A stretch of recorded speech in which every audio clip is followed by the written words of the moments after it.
ฉันก็เป็นมนุษย์เหมือนกับทุกคนฉันรักฉันกลัวเป็นฉันก็เป็นมนุษย์เหมือนกับทุกคนฉันรักฉันก็กลัวเป็นเอาล่ะวันนี้เราก็มาอยู่กับ Mass Silence กันนะครับผมวิดีโอตัวนี้จะมีเนื้อหาเกี่ยวกับเบต้าเวอร์ชันอัปเดตล่าสุดนะครับผมกับ DLC มีการอัปเดตเข้ามาแล้วก็เนื้อหาเกี่ยวกับการก่อสร้างนะครับผมอย่างแรกนะครับผมการที่เราจะเล่นเนื้อหาของเวอร์ชันเบต้าล่าสุดให้เราไปที่ Mass Silence หน้าคลังเกม Steam ของคุณก่อนนะครับผมจากนั้นให้คุณมาที่ทางด้านชื่อตัวเกมนี้นะครับผมแล้วกดคลิกขวานะครับผมแล้วไปที่คุณสมบัติจากนั้นให้ไปตรงที่คำว่าเบต้าตรงนี้นะครับผมตอนแรกเนี่ยมันจะขึ้นคำว่า non หรือไม่ได้ระบุเวอร์ชันอะไรซึ่งจะเป็นเวอร์ชันปัจจุบันนะครับผมซึ่งระบบเสถียรกว่านะครับผมบั๊กอะไรอาจจะน้อยกว่านะแต่ถ้าเป็นเบต้าหรือเวอร์ชันทดสอบนี้อาจจะมีบั๊กส่วนถ้าเราอยากต้องการมาเล่นเวอร์ชันที่มีการอัปเดตเบต้านะครับผมให้เราไปเลือกเบต้าโอเพนเทสนะครับผมและจากนั้นก็กดกากบาทไปทีนี้ตัวเกมมันจะอัปเดตเป็นเวอร์ชันทดสอบนะครับผมซึ่งเราจะรู้ได้ไงว่าตอนนี้เราอยู่เวอร์ชันทดสอบอยู่หรือเปล่าให้คุณดูที่ชื่อ Mass Silence นะครับผมตรงนี้คือโดยปกติตอนแรกเนี่ยมันจะเป็นชื่อเกมปกติเหมือนเกมอื่นเลยนะครับผมเนี่ยถ้าคุณอยู่ในเวอร์ชันทดสอบเนี่ยมันจะขึ้นมาข้างหลังเลยว่าเป็นเปิดเป็น Beta Test Open อยู่นะครับผมเอาล่ะพอมาถึงเข้าเกมเนี่ยถ้าใครที่ยังไม่ได้โหลด DLC เนี่ยคือมันจะมีหน้าตาเป็นแบบอย่างนี้นะครับผมแต่ว่าถ้าใครที่โหลด DLC มาแล้วเนี่ยมันจะมีขึ้นมาให้อัปเดตเลยทันทีนะครับผมให้คุณกดอัปเดตไปนะครับผมแล้วพอหลังจากอัปเดตเสร็จคุณก็มาเช็คได้เลยว่าเวอร์ชัน DLC นี้จะถูกเปลี่ยนไปนะครับผมแต่ถ้าสมมติใครที่ยังไม่ได้ติดตั้ง DLC มานะครับผมขั้นแรกนะครับผมให้คุณไปที่เว็บไซต์ Official ของทาง Mass Silence นะครับผมหลังจากที่เราเข้ามาแล้วเนี่ยให้เราไปที่ DLC ตรงนี้นะครับผมซึ่งมันจะมีเวอร์ชั่นอยู่2อันนะครับผมถ้าเราจะยังไม่ได้มีอะไรเนาะแล้วเราเพิ่งเป็นเวอร์ชั่นทดสอบเนี่ยให้เราโหลดตัวด้านล่าง DLC นี้นะครับผมพอหลังจากที่เราโหลดมาแล้วเนี่ยเสร็จแล้วให้เราไปที่Open DLC Folder นี้นะครับผมถ้าคุณหาไม่เจอคุณเข้ามาในเกมก็ได้นะแล้วคุณกดเนี่ย Open DLC Folder นี้นะครับผมมันจะพาเข้ามาในตัวโฟลเดอร์ตัวเกม DLC นี้ทันทีซึ่งโดยอย่างแรกเนี่ยโฟลเดอร์ตรงเนี้ยอันนี้มันจะไม่มีซึ่งให้คุณไปลากตัวที่คุณเพิ่งดาวน์โหลดมาได้เลยนะครับผมนะให้คุณนำโฟลเดอร์ตัวนี้เนี่ยลากและเอามาวางได้เลยทีนี้ก็เป็นอันเสร็จเป็นที่เรียบร้อยนะครับผมคุณไม่จำเป็นต้องทำการแตกไฟล์อะไรเลยคุณแค่เพียงแค่นี้แล้วก็ยัดใส่ลงไปจบแล้วก็เข้าตัวเกมไปอัปเดต DLC ในตัวเกมได้เลยนะครับผมหลังจากที่คุณอัปเดตมาแล้วเนี่ยคุณก็มาเช็คเหมือนเดิมนะครับผมว่าตอนนี้เรา DLC นี้ทำงานหรือไม่นะครับผมเป็นการรู้กันดีว่าตอนนี้ DLC นี้ทำงานแล้วนะในอัปเดตหลักๆของเวอร์ชันนี้เนี่ยจะมี NPC เข้ามาเยอะขึ้นนะครับผมนะผมแสดงลงใน YouTube ได้ไหมคือคุณจะมีนมปลอมสามารถติดใส่ตัวละครชายได้นะมันแสดงให้ดูชัดเจนไม่ได้แล้วก็มีอาวุธใหม่โคดาจิเป็นอาวุธรอบเลนนะครับผมซึ่งอาวุธนี้เนี่ยมันจะทำการล็อกเป้าหมายด้วยตัวเองนะครับผมถ้าเรากดโจมตีหนักเนี่ยไม่ว่าตัวละครเราจะหันหน้าไปทางไหนมันจะเลือกตัวละครที่อยู่ใกล้ที่สุดนะไปปุ๊บจะเป็นการหายตัวภายในทันทีและเข้าไปแทงข้างหลังอย่างเช่นนกเนี้ย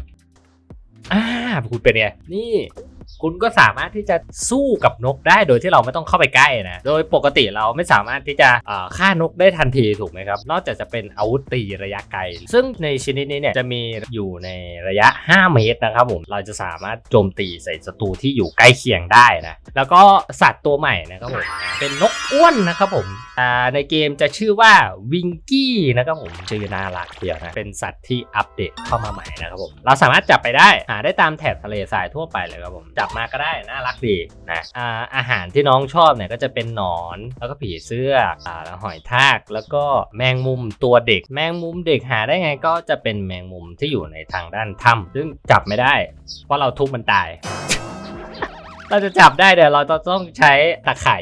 จับแมลงนะครับเราถึงจะสามารถจับสัตว์เล็กได้นะครับผมนะโดยการกดคลิกขวานะครับผมแล้วเราต้องเล็งไอตัวไม้เนี่ยต้องเล็งให้โดนด้วยนะเล็งไม่โดนก็จับไม่ได้เห็นไหมเนี่ยอย่างค้างคาวเนี่ยเราก็จับได้นะจับยากอยู่ นี่เราก็จะได้เป็นแมงมุมเด็กมานะครับผมเราก็จับใส่กรงกลางนะใส่เข้าไปจริงๆถ้าง่ายสุดผมว่าก็เอาหนอนลงมานะหนอนเนี่ยหาง่ายคุณจะเห็นไหมครับว่าผมจะมีเด็กตัวเล็กๆนะครับผมตัวละครตัวใหม่นะครับผมเป็นสาวใต้ดินนะครับผมแล้วก็มีชายหนุ่มร่างยักษ์นะครับผมเรามีสาวกล้ามใช่ไหมเราก็มีหนุ่มกล้ามด้วยเช่นกันนะอัปเดตในครั้งนี้จะเป็น NPC ซะมากกว่านะหญิงเด็กกล้ามนะครับผมนะสาวโลลิกล้ามนะเด็กชายเด็กกล้ามนะเด็กกล้ามโตก็เด็กใต้ดินนะครับผมหนุ่มใต้ดินนะครับผมเอาล่ะแล้วเราจะทำให้นี้ได้ยังไงนะเรานั้นจำเป็นจะต้องใช้สวัสดีครับนี่ก็จะเป็นหน้าที่ของผมแล้วเพราะว่าตัวละครตัวนี้จะมีบทบาทในการที่ทำซึ่งสาวใต้ดินนี้เนี่ยเราจะเป็นต้องทำให้พวกเธอก่อนแต่ว่าถ้าการจะทำให้ตั้งครรภ์ได้เนี่ยมันคงจะยากเพราะงั้นเราจะมีตัวช่วยนะครับผมอันนี้จะเป็นยาไว้สำหรับทำให้ตั้งครรภ์นะครับผมซึ่งเราใช้แค่อันเดียวพอซึ่งเราจะใช้ผงถั่วและนะครับผมแล้วก็ใช้รังผึ้งแล้วก็ไข่นะครับผมรังผึ้งนี้ก็หาได้ตามต้นไม้ทั่วไปเลยนะครับผมเดินสุ่มๆไปเรื่อยๆเดี๋ยวก็เจอไข่ไก่พวกนี้เราหาได้ไงเราหา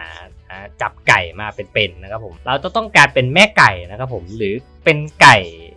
ใช่เป็นไก่อะไรไก่เกย์ปะไก่เพศที่3ไก่ LGBT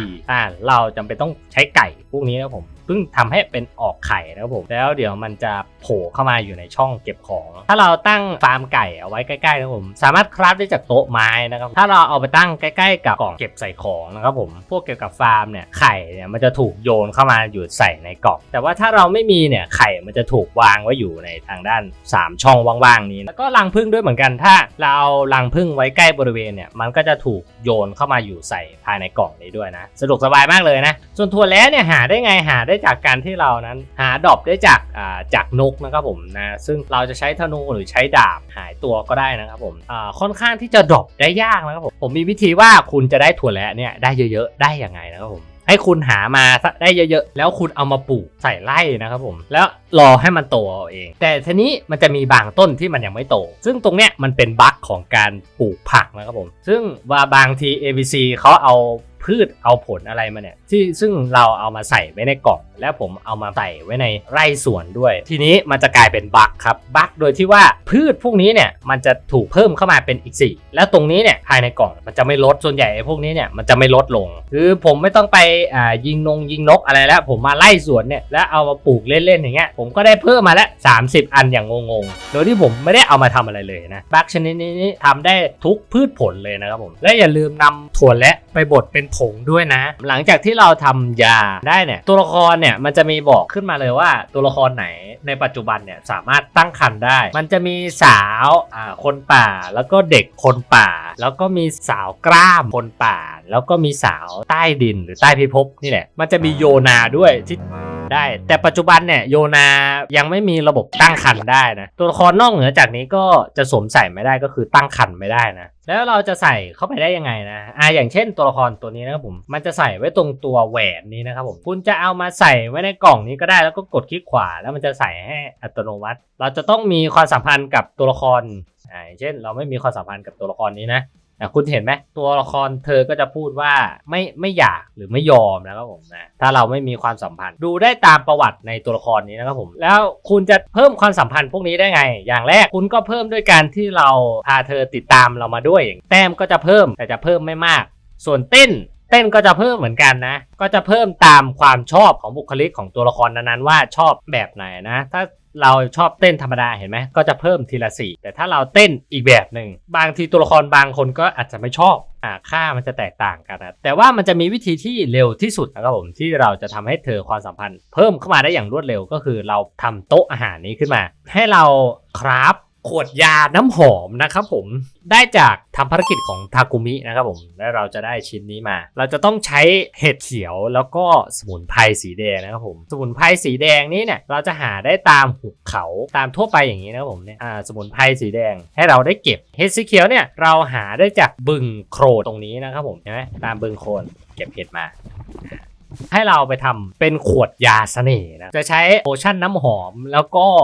น้ำผึ้งแล้วก็นมแม่นะครับผมนมแม่นี่หาได้ยังไงนมแม่นี่หาได้จากสร้างโรงเพาะโรงผลิตนมคราฟได้จากโต๊ะรูปโด่2 อันเนี่ยแล้วคุณจะได้เป็นเครื่องรีดนมแม่นะเราเอามาตั้งไว้เนี่ยเราจำเป็นต้องมีตัวละครที่เอาเป็นว่าตัวละครที่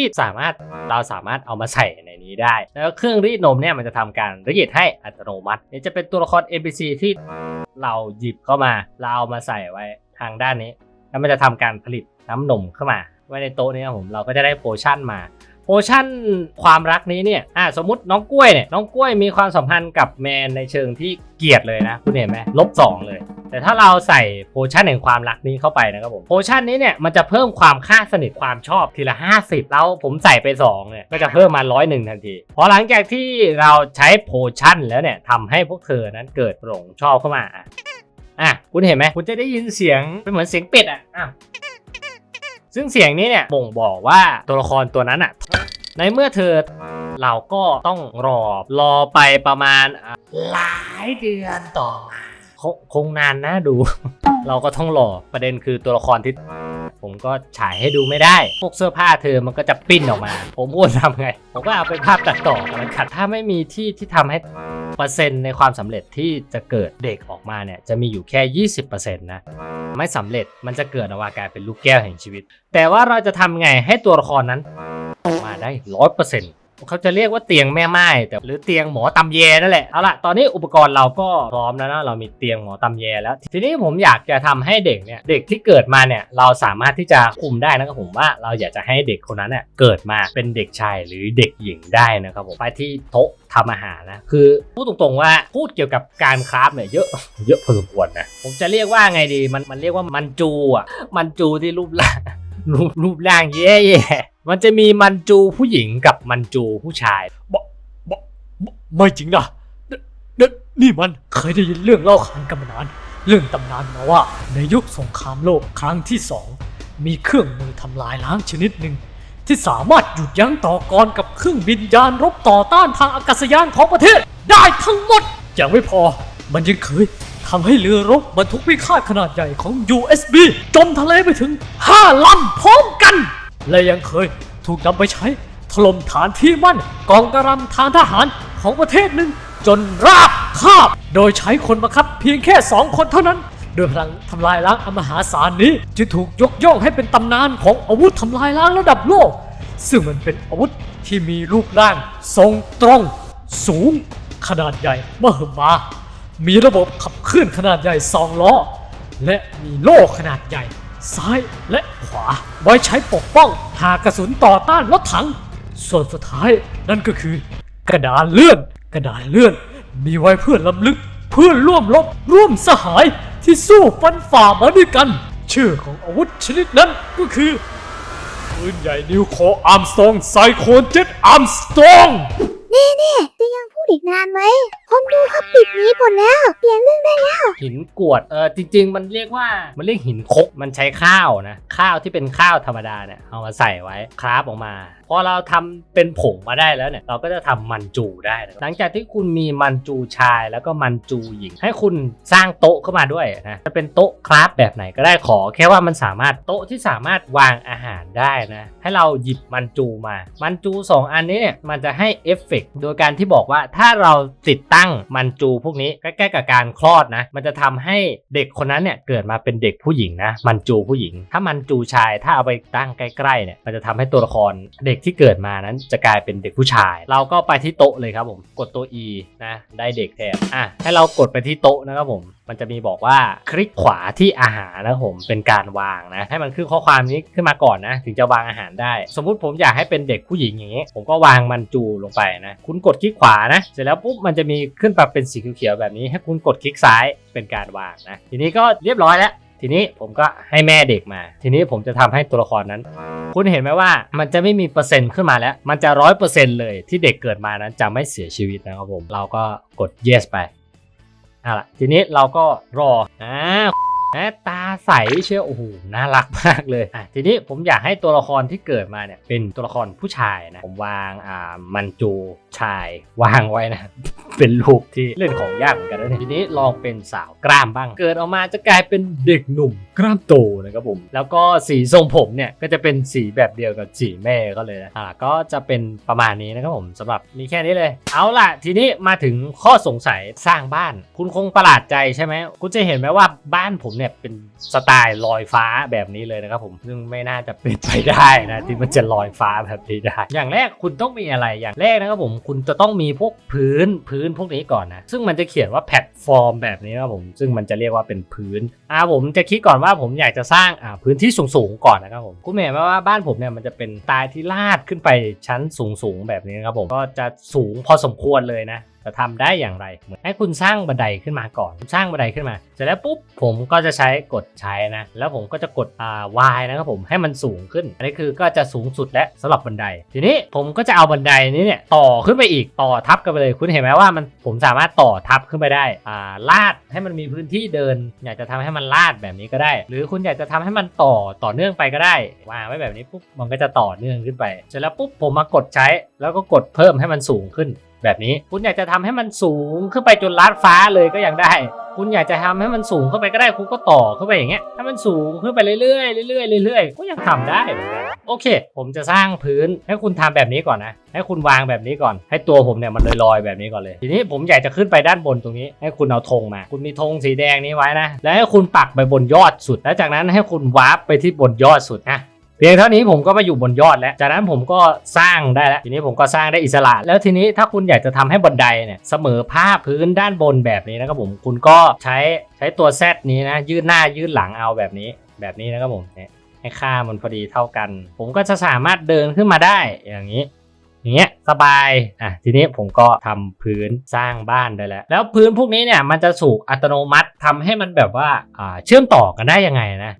คุณเอาพื้นมาก่อนนะวางเมาส์เนี่ยไปใกล้ๆแพลตฟอร์มข้างๆมันนะมันจะขึ้นสีเขียวๆมาเป็นการรูปแบบต่อกันอย่างนี้แต่ถ้ามันไม่ขึ้นเนี่ยอย่าเพิ่งไปกดนะต้องให้มันขึ้นเขียวๆแบบนี้ก่อนแต่ถ้ามันขึ้นแบบนี้ปุ๊บแล้วเราไปวางเนี่ยมันอาจจะวางค่อนข้างมั่วหน่อยนะแต่ถ้าเรากดชิปค้างไว้เนี่ยมันจะเป็นการวางอิสระแบบนี้ครับผมถ้ามันขึ้นโหมดแบบนี้มาเนี่ยมันก็จะเป็นโหมดremove นะครับผมซึ่งบางทีมันก็ทำงานบ้างไม่ทำงานบ้างนะคอนโทรลแล้วก็กดคลิกซ้ายนะครับผมอยู่ในโหมดก่อสร้างนะมันถึงจะเป็นโหมดลบออกมาได้ส่วนใหญ่ถ้าคอนโทรลกับ E เนี่ยมันจะล็อกเอาไว้ว่าเป็นบันไดนะครับผมสามารถกดจากระยะไกลก็ได้นะครับผมมันจะเลือกสิ่งก่อสร้างที่อยู่ใกล้บริเวณใกล้ที่สุดนะครับผมมันก็เป็นบันไดของผมก็เลยสามารถที่จะควบคุมได้โดยที่ไม่ต้องเข้าไปใกล้หรือจะเข้าไปใกล้ๆก็ได้ครับผมแต่ถ้ากด E เนี่ยน้องตัวละครมันก็จะสั่นๆแบบนี้เพราะนั้นเราต้องกด Ctrl ค้างไว้แล้วก็กด E นะครับผมสิ่งก่อสร้างที่บริเวณใกล้เคียงที่สุดที่เราสามารถควบคุมได้นะเนี่ยถ้าคุณสามารถทำให้มันพอดีทางเดินนะครับผม NPC มันก็จะสามารถเดินขึ้นมาได้ด้วยเช่นกันประมาณนี้นะครับผมเราจะมาทำสร้างริมสระแบบนี้นะครับผมสระว่ายน้ำแบบนี้เราจะทำได้โดยการที่เราจะต้องพาเมอร์เมดมานะครับผมเราสามารถแบกเมอร์เมดมาให้ว่ายน้ำข้างบนนี้ก็ยังทำได้ให้เรานั้นกด follow มาก่อนนะให้เราไปที่ธงที่เราต้องการนะแล้วเธอจะลอยตามเรามาด้วยแบบนี้แต่เธอเนี่ยจะเดินไปไหนมาไหนไม่ได้เพราะว่ามันไม่มีน้ำทะเลนะเพราะงั้นผมก็จะสร้างน้ำนะครับผมเธอเนี่ยจะไม่สามารถสร้างน้ำได้ถ้าไม่อยู่บริเวณสระว่ายน้ำนะอย่างแรกเนี่ยน้ำเนี่ยมันไม่ควรจะต้องมีก่อนนะเราควรจะต้องเก็บน้ำไปก่อนนะแล้วเราเอาธงปักไว้อย่างนี้นะเราก็วาร์ปมาที่ธงนะแล้วเธอก็จะมาอยู่ที่ธงเราเก็บธงไปจากนั้นเราเอาน้ำมาวางไว้นะแบบนี้พอเราวางน้ำไว้ใช่ไหมผมก็ขยายน้ำประมาณนี้ทีนี้เธอก็อยู่ในน้ำแล้วทีนี้เธอก็จะสามารถลอยน้ำได้แล้วทีนี้ผมคราฟน้ำมาก่อนน้ำในชนิดนี้เนี่ยเราคราฟได้ยังไงมันจะให้ใช้เบอร์รี่ขนาดเล็กนะครับผมเบอร์รี่ขนาดเล็กนี้หาได้ยังไงเบอร์รี่นี้สามารถหาได้จากในพวกคนป่าตามหมู่บ้านแบบนี้ครับผมพวกตามกล่องตามอะไรพวกนี้เนี่ยมันจะมีเกี่ยวกับการทำฟาร์มนะครับผมก็จะมีดรอปเหมือนกันเอาล่ะทีนี้ผมจะสร้างสระว่ายน้ำนะครับผมจะทำสระขนาดเล็กก่อนละกันนะทำเป็น 2x2 ก็แล้วกันผมจะวางพื้นเนี่ยไว้รอบๆนี้นะครับผมสระว่ายน้ำ 2x2 ก็ประมาณ4บล็อกประมาณนี้เอาธงปักไว้ตรงกลางทีนี้ผมเอาน้ วางไว้ตรงกลางด้วยทีนี้ผมก็ปรับขนาดเอาแล้วว่าน้ำเนี่ยอยากจะให้มันประมาณไหนคุณอยากจะให้มันสูงเท่าไหร่ก็ได้เลยสระว่ายน้ำเนี่ยมันสามารถสูงได้สุดได้ถึง2 เมตรแบบนี้นะครับผมไม่อยากจะทำเป็นทางขึ้นแล้วคุณจะเห็นไหมว่าผมไม่สามารถที่จะสร้างบันไดก่อนได้การที่เราจะต้องทำทางขึ้นของสระได้เนี่ยเราต้องวางบันไดก่อนวางบันไดเสร็จปุ๊บยืดให้ได้ตามที่เราต้องการนะทีนี้มันก็เป็นบันไดแล้วทีนี้ผมก็สามารถวางพื้นด้านบนของสระได้แล้วปิดพื้นไว้แบบนี้จากนั้นผมก็เก็บธงมานะแล้วก็วางธงเข้าไปใหม่แล้วก็วาร์ปไปที่ธงเสร็จแล้วผมก็สร้างพื้นขึ้นมาทีนี้ผมต้องให้พื้นเนี่ยมันอยู่แบบว่าพอดีกันกับอันนี้เนาะผมก็ลบออกมาตั้งพื้นเข้ามานี่ตั้งพื้นเข้ามาแล้วตั้งเป็นขอบแบบนี้ผมก็ทำเป็นขอบได้แล้วจะเป็นพื้นกระจกเป็นพื้นอะไรก็ได้นะครับแต่ถ้าสมมุติว่าบันไดมันไม่พอดีเนี่ยคุณก็กด Z ให้มันยืนหน้ายืนหลังออกมาทำให้มันจนกว่ามันจะพอดีประมาณนี้สูงไม่พอประมาณนี้ทีนี้คุณก็จะได้บันไดแล้วก็เป็นทางขึ้นแบบนี้นะสวยๆเป็นประมาณนี้สำหรับการทำสระว่ายน้ำนะแล้วก็ทำทางขึ้นของสระว่ายน้ำนะเราก็ทำเป็นริมสระได้แล้วนะถ้าใครมีปัญหาอะไรก็สามารถคอมเมนต์มาพูดคุยกันได้นะครับผมก็จะตอบให้ทันทีนะครับผมใครมีความคิดเห็นยังไงก็สามารถคอมเมนต์กันได้นะครับผมนะแล้วไว้เจอกันใหม่นะครับผมกับวิดีโอตัวถัดไปนะครับผมวิดีโอนี้ค่อนข้างสั้นนะส่วนใหญ่อธิบายอย่างเดียวเลยนะโยนาเนี่ยคือขาไม่ถึงก็จะต้องว่ายน้ำแต่ถ้าเป็นแมนนะคือแมนเนี่ยตัวสูงไงขาเลยถึงก็เลยสามารถเดินได้แต่ถ้าสูงเกินไปซึ่งแมนก็ ทำท่าลูกหมาตกน้ำว่ายน้ำไม่เป็นนะนี่ก็เป็นดีเทลเล็กๆน้อยๆนะครับผมนะ